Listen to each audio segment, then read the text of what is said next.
Respondendo as perguntas da página 72, a gente vai ter um resumo do que é romance de aventura, o gênero textual que estudamos nessa unidade. É uma narrativa curta ou longa. Geralmente há mais de um conflito. Há poucas ou muitas personagens. Ambienta-se em um ou mais cenários. Então, a gente já pode responder dizendo que é um gênero caracterizado por narrativas longas e complexas, com mais de um conflito, várias personagens, mais de um cenário.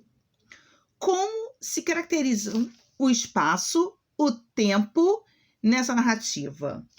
O espaço e o tempo em geral são imaginários ou distantes da realidade dos leitores. Geralmente, como as personagens são caracterizadas? Há sempre um protagonista, que é o herói da história, já que a gente está falando de romance de aventura, e um antagonista, que é o vilão, e alguns personagens secundários, que farão parte da história, mas não terão esse destaque, como o herói e o anti-herói, o vilão. Indo para a página 73, a gente vê duas imagens. Opa, a câmera saiu um pouquinho aqui do foco. Duas imagens. Nessas duas imagens, vocês veem que são imagens antigas, em preto e branco. Aqui um homem dentro de um submarino, vendo um povo grande, gigante, eles olhando assim de forma curiosa. Aqui pessoas fazendo viagens em balão. Não são recorrentes, né, gente? A gente não costuma ver imagens assim, a gente não costuma ver pessoas viajando em balão, pessoas dentro do submarino, polvos enormes dessa forma. Para essa época, os deslocamentos feitos com submarinos e balões eram coisas do futuro, não eram normais. Para a gente ainda não é tão normal assim. Nessa época, menos ainda. Então, respondendo essas perguntas sobre essas figuras que estamos vendo. A seguir, apresentamos algumas questões para discussão. Essas imagens guardam as características da época em que foram compostas. Você acha que elas chamariam sua atenção numa edição atual desses livros? Converse com os colegas. Na verdade, hoje vocês vão conversar aí, de repente, com a mamãe, com o papai, que estão fazendo atividade com vocês, trocando essa ideia, e até mesmo aqui comigo. Vocês acham que, olhando a capa desses livros, ou essa figura, interessaria vocês lerem esse romance de aventura? Chamariam atenção? É uma resposta pessoal, tá? Mas é possível que chame sim, porque a gente pode... Essas imagens podem causar na gente o quê? Um estranhamento por estar em preto e branco, diferente, né, do que a gente costuma ver atual. E por ser preto e branco, a gente já imagina assim, poxa, é algo antigo. Aí pode interessar esse interesse na leitura, no que aconteceu na época. E o próprio fato, né, delas serem distantes das ilustrações atuais pode despertar nosso interesse. Apesar de... Essas são as minhas impressões, mas é uma resposta pessoal, tá? Na letra B, qual das imagens expressa melhor a ideia de aventura, na sua opinião? Por quê?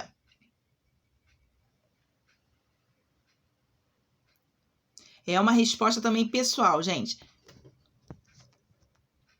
Não sei, na minha, eu acho que submarino lá embaixo do mar, porque a gente vai ver vários bichos, né, animais diferentes, de repente plantas marinhas, coisas que nunca vimos pessoalmente.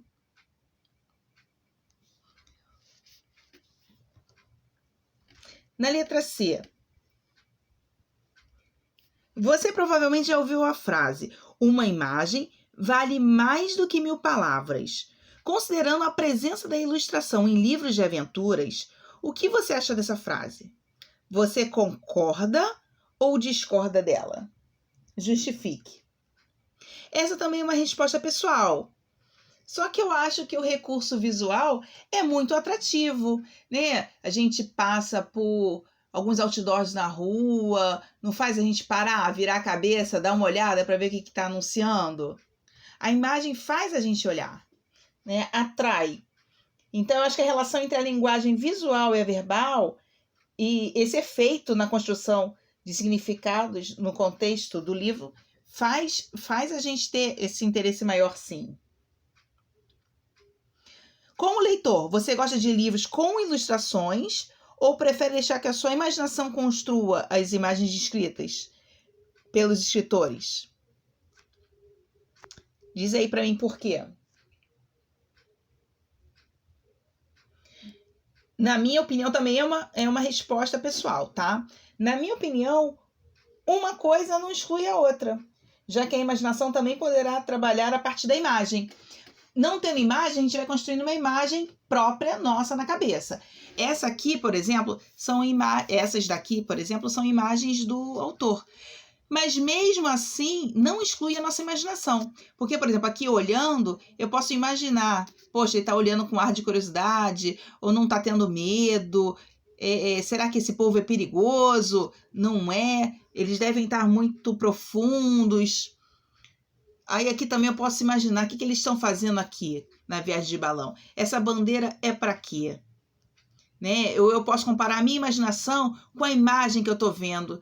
Aí eu posso comparar, inclusive, se o que o autor, né, imaginou se está próximo à minha imaginação também. Então, digam aí o porquê. Se vocês preferem ler com imagens ou construir a própria imagem sem a imagem do autor. A correção das páginas 72 e 73 vão estar anexadas, como eu costumo fazer em Word. Caso permaneça dúvida sobre o gênero textual, romance de aventura, podem falar comigo, tá bom? Um beijo, meus amores. Até semana que vem.